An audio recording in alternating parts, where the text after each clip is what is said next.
As Sagradas Escrituras oferecem poucos detalhes sobre São José, limitando-se a descrevê-lo como carpinteiro, esposo de Maria e pai de Jesus. No entanto, apesar de sua rara menção na Bíblia e da ausência de palavras suas registradas, depois de Maria, nenhum outro santo recebeu tantas graças, esteve tão perto de Jesus ou alcançou tamanha glória. As Sagradas Escrituras descrevem São José como um homem justo. Segundo São Jerônimo, essa designação indica que o pai de Jesus possuía todas as virtudes em grau perfeito. Como esposo de Maria e pai de Jesus, era caracterizado por sua humildade, obediência a Deus e profundo amor pela Sagrada Família. Sua importância no plano divino é inegável, pois foi o escolhido por Deus para cuidar do seu Filho único e de sua Mãe Santíssima, zelando por eles e protegendo-os em sua vida terrena. Além disso, São José, como trabalhador dedicado, sustentou sua família com dignidade, ensinando-nos a lição da santidade no cotidiano. O pai de Jesus destaca-se como um verdadeiro exemplo de virtude.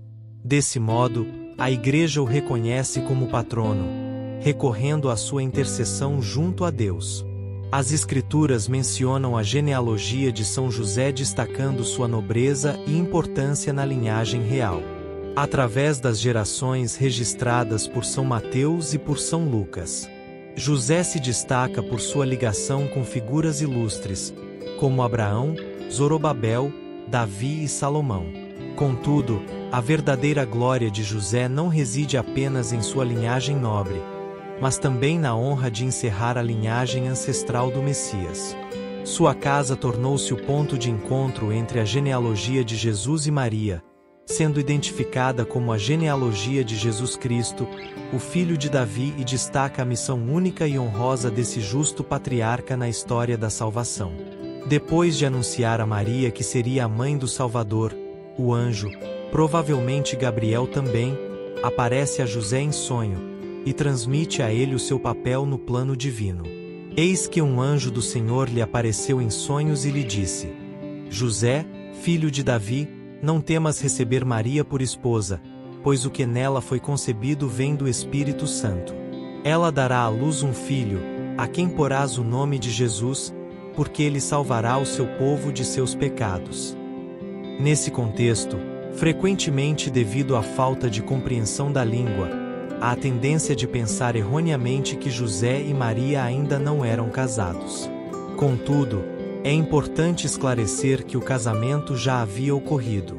É Joseph Ratzinger, Bento XVI, no seu famoso livro A Infância de Jesus, quem explica até mesmo a dimensão jurídica desta crise. Segundo diz o Papa Emérito, apesar de serem ainda noivos, Maria já podia ser chamada de esposa de José, pois o noivado já representava um vínculo jurídico entre os dois comprometidos. E as palavras do anjo serviram para reafirmar que José deveria permanecer ao lado da Virgem Maria, pois ele não estava excluído do plano divino de salvação. A palavra do anjo, diz Bento XVI, pela qual ordenou a José que não temesse receber Maria como sua esposa, é um modo de expressão hebraico, que não significa o início de um ato, mas a continuação de um ato já iniciado. O significado de seu mandato é este: retém e mantém a esposa que tomaste, e não a abandones. E tal é a interpretação daqueles que são versados no idioma hebraico. José, como chefe da Sagrada Família e também seu guia e protetor, recebe em sonho a ordem de Deus para fugir com o menino e sua mãe para o Egito. Nesse episódio, contemplamos a obediência de José e sua grande confiança em Deus.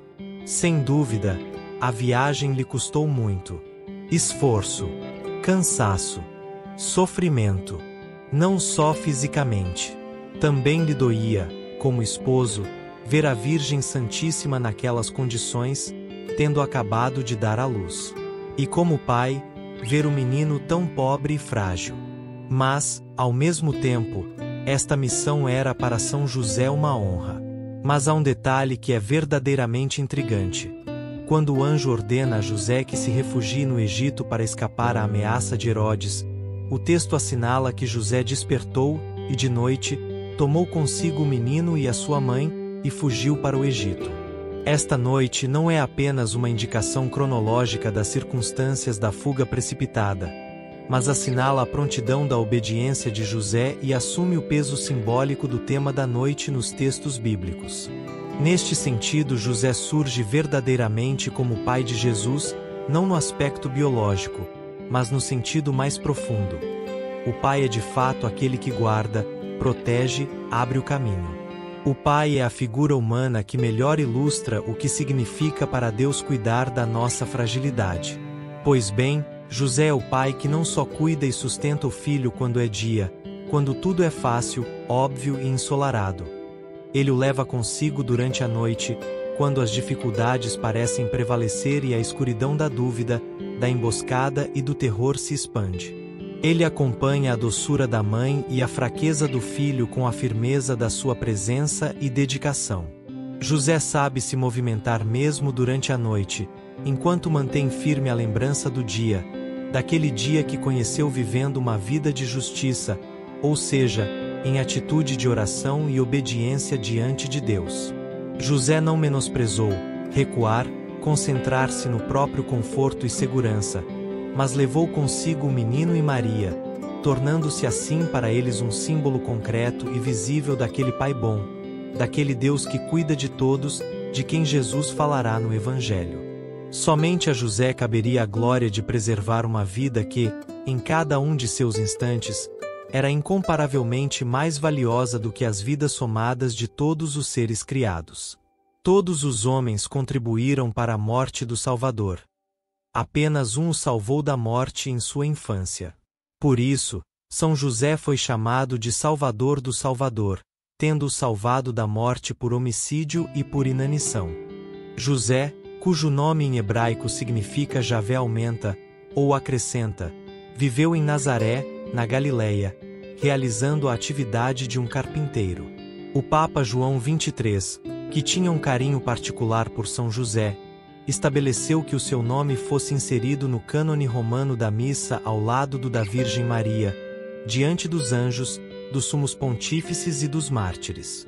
No Ocidente o culto a São José é relativamente tardio, enquanto no Oriente remonta ao século IV. Na Europa encontramos a primeira evidência disso nos martirológios do século X. Na data de 19 de março, destinada a tornar-se feriado universal em 1621, quando Gregório XV o estendeu a toda a Igreja.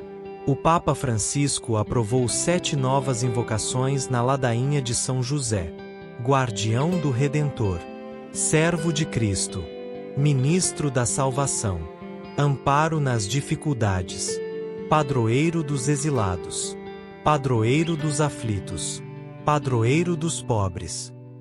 Um dos padres doutor da igreja de nome Efrem, o sírio, diz que Maria tentou persuadir São José de que sua gravidez era do Espírito Santo. Mas, como isso era extraordinário, José não quis admitir e acreditou que ela havia se casado com outra pessoa. Mas ele não queria denunciá-la, como um homem justo. No século IV foram São Cirilo de Jerusalém, São Cromácio de Aquileia e Santo Ambrósio que fizeram algumas reflexões sobre a virgindade de Maria, sobre o casamento de José com ela, sobre a verdadeira paternidade do seu marido. Cirilo diz que a paternidade de José não foi por causa da geração, mas por causa de seu cuidado e educação da criança.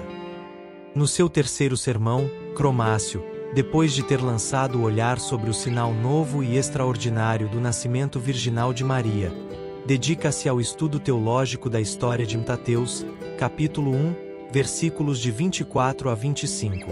O evangelista continua a narrar. Ele despertando do sono, José fez como o anjo do Senhor lhe ordenara e levou consigo sua noiva. O que, sem que ele tenha relações carnais com ela, ela deu à luz um filho, e ele lhe deu o nome de Jesus. Portanto, José é esclarecido sobre o sacramento do mistério celestial através de um anjo. José obedece de bom grado às recomendações do anjo. Santo Ambrósio também interpreta como fato comprovado a ausência de relação carnal entre São José e Maria.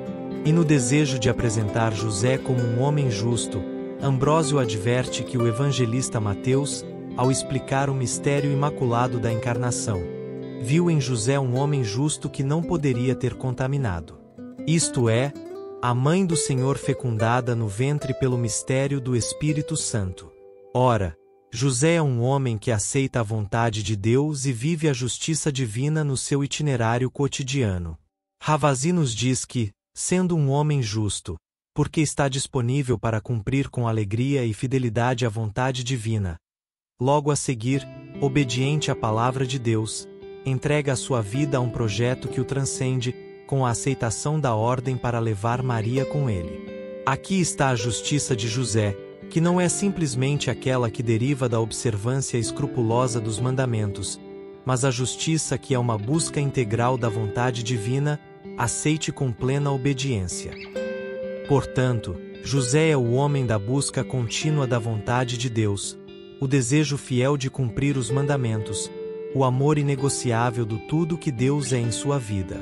Ravasi nos diz que, através desta obediência começa para José uma vida nova, com perspectivas absolutamente insuspeitadas e com a descoberta de um significado mais profundo do seu ser marido e pai. Ele permanecerá assim ao lado da sua mulher como um marido fiel, e ao filho como uma figura paterna positiva e responsável. O nome em toda a sociedade civil, algo importante com que a pessoa se identifica, caracteriza a identidade da pessoa humana no reconhecimento de sua presença, de seu impacto diante do outro, como também diante de Deus. O anjo diz que ele será chamado de Jesus. Ravasi ainda acrescenta: a assunção desta responsabilidade exprime-se no fato de ser José, segundo a ordem angélica, quem dá o nome de Jesus ao filho gerado por Maria. O ato de dar o nome significa que ele dá àquela criança a sua identidade social e que, precisamente por isso, Jesus pode ser reconhecido como um verdadeiro descendente de Davi, como exige a natureza do Messias esperado. Este menino é, portanto, entregue à responsabilidade e ao amor de José, e através dele, Deus entrega à história humana o penhor maior da sua fidelidade, aquele que é o Emanuel, o Deus conosco, profetizado por Isaías. Certamente tudo isso está envolto no mistério de Deus, ao qual só pode ser acessado através da fé. Assim como todos nós, São José viveu momentos de dor e de alegria em sua vida. Tradicionalmente, esses momentos são conhecidos como as 7 dores e 7 alegrias de São José, que marcam momentos importantes da vida de Jesus e, consequentemente, da sua vida. 1. Anunciação de Jesus. Dor. Maria, sua mãe, estava prometida em casamento a José, e, antes de viverem juntos, ela ficou grávida pela ação do Espírito Santo. Alegria. O anjo do Senhor apareceu-lhe, em sonho, e lhe disse: José, filho de Davi, não tenhas medo de receber Maria como tua esposa, porque ela concebeu pela ação do Espírito Santo. 2. Visita dos Reis Magos. Dor. Veio para o que era seu, e os seus não o acolheram. Alegria. Foram às pressas a Belém e encontraram Maria e José, e o recém-nascido, deitado na manjedoura. 3. No nascimento de Jesus. Dor. Foi nesta ocasião que São José viu, com dor, as primeiras gotas de sangue derramadas pelo Redentor da humanidade. Alegria. Nesta hora, São José viveu a intensa alegria da honra de poder nomear o Salvador do mundo, chamando-o pelo nome de Jesus. 4. A apresentação do templo. Dor. Naquela apresentação cerimonial, o profeta Simeão revela o destino daquele menino. São José, então, compreende a paixão de Jesus e as amarguras pelas quais passará sua amada esposa. Alegria. Ao perceber pelas palavras proféticas de Simeão o destino do menino Jesus, São José alegra-se porque compreende que, por ele, muitos seriam salvos. 5. Fuga e permanência no Egito. Dor. O infanticida Herodes queria matar Jesus, e São José, avisado pelo anjo, precisou fugir às pressas, conduzindo sua preciosa família pela escuridão da noite rumo ao Egito. Alegria! Mesmo nas agruras do exílio, São José sempre manteve junto de si o mais precioso bem de sua vida: sua sagrada família, a companhia de Jesus e da Santíssima Virgem. 6. O retorno do Egito. Ao voltar com a família para o Egito, São José soube que quem governava a Judéia era Arquelau, filho de Herodes. Temendo pela vida de Jesus, teve medo de ir para lá e decidiu ir para Nazaré. Alegria! São José sentiu a felicidade de voltar à humilde casa de Nazaré, sua terra, onde poderia viver até o fim da vida, na intimidade de Jesus e Maria. 7. Perda e reencontro do menino Jesus. Durante 3 dias, São José e a Virgem Maria percorreram, aflitos, as ruas de Jerusalém em busca de Jesus, que havia desaparecido. A ausência do Divino Filho machucou o coração dos pais. Alegria! Que alegria quando finalmente encontrou o menino ensinando entre os doutores do templo. Depois da angústia da perda, a felicidade em testemunhar a sabedoria do menino Jesus ofuscando a sabedoria dos homens. A Sagrada Escritura não menciona a morte de São José.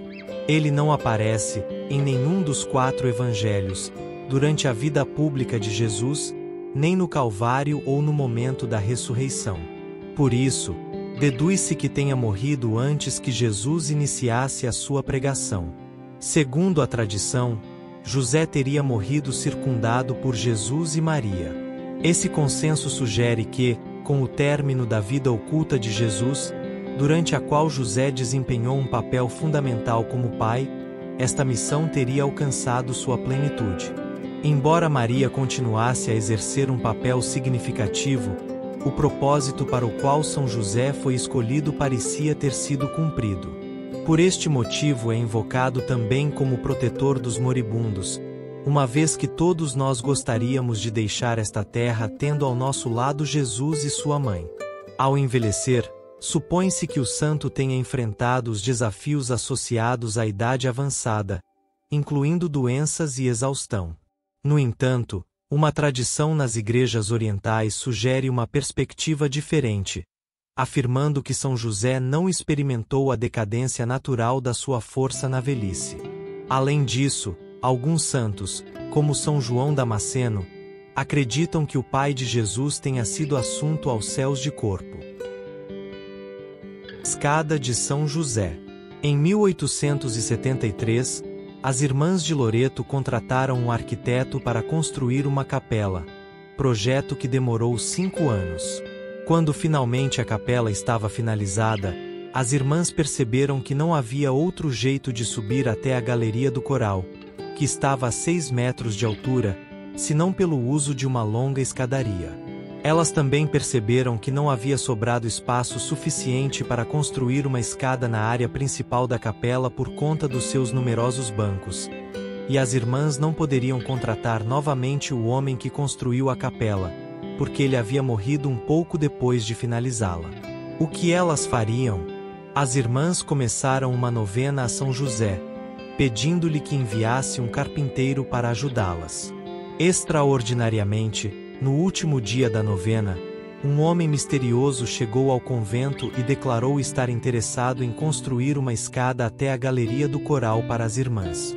O cavalheiro tinha apenas um pedido: ele gostaria de trabalhar sozinho e a portas fechadas. As irmãs rapidamente aceitaram a proposta e o contrataram. O homem levou 3 meses para construir a escada. Mas quando o projeto estava concluído, não puderam encontrar o homem. Ele simplesmente havia desaparecido da cidade. As irmãs puseram um informativo no jornal local para tentar encontrá-lo. Mas não funcionou. Sem sucesso, as irmãs foram até a madeireira para se informar sobre quem havia comprado a madeira para a escada, como também para pagar pelo material. Quando questionados, nenhum dos funcionários da madeireira sabia do que as irmãs estavam falando. As irmãs, então, ficaram sabendo que a madeireira nunca havia vendido material a um homem que estava construindo uma escada para uma capela. Perplexas, as irmãs se lembraram do quanto era estranho o fato de o homem ter apenas uma régua em T, uma serra, um martelo e outras ferramentas básicas. Ainda pensando sobre isso, nenhuma das irmãs viu como a madeira havia chegado até a capela. Intrigadas, as irmãs e outros da cidade inspecionaram a escada e perceberam que o homem misterioso havia construído algo bastante único. Era uma escada em espiral que não interferia de maneira alguma nos bancos do andar principal.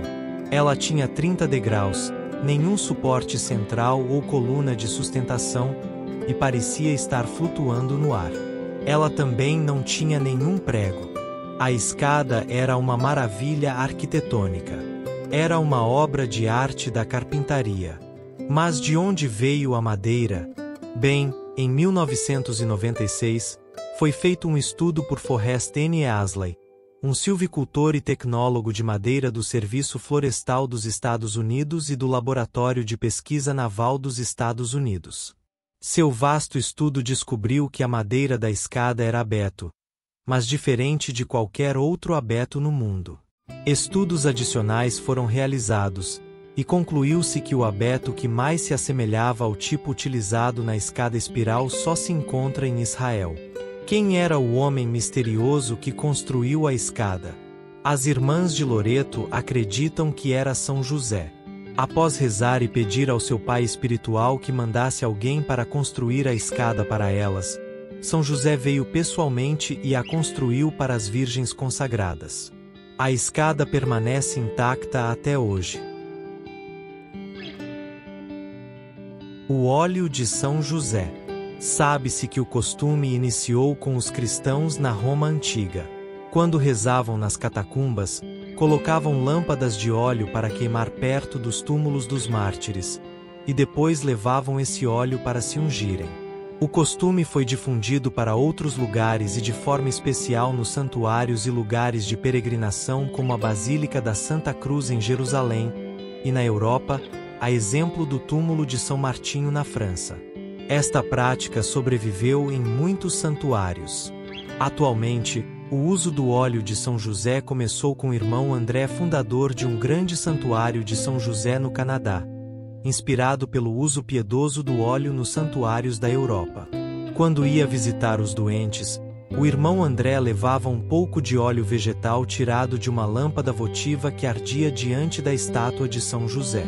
Ele recomendava aos pacientes que usarem o óleo como um sinal de fé, e ainda insistia na necessidade de oração e conversão do coração, porque de nada adianta limpar o exterior, mantendo o interior cheio de egoísmo e de todo tipo de mal, como lemos no Evangelho. Irmão André retomou esse antigo gesto para expressar sua confiança em Deus e na intercessão de São José. Entendia que esse gesto é próprio de quem ora e possui uma fé viva. Para irmão André a prática não era um rito mágico, e explicava: o óleo e a medalha nos ajuda a pensar melhor em São José, anima nossa confiança na sua intercessão. Oração a São José. Salve, guardião do Redentor e esposo da Virgem Maria. A vós, Deus confiou o seu Filho. Em vós, Maria depositou a sua confiança. Convosco, Cristo tornou-se homem. Ó bem-aventurado José, mostrai-vos Pai também para nós. E guiai-nos no caminho da vida. Alcançai-nos graça, misericórdia e coragem. E defendei-nos de todo o mal. Amém.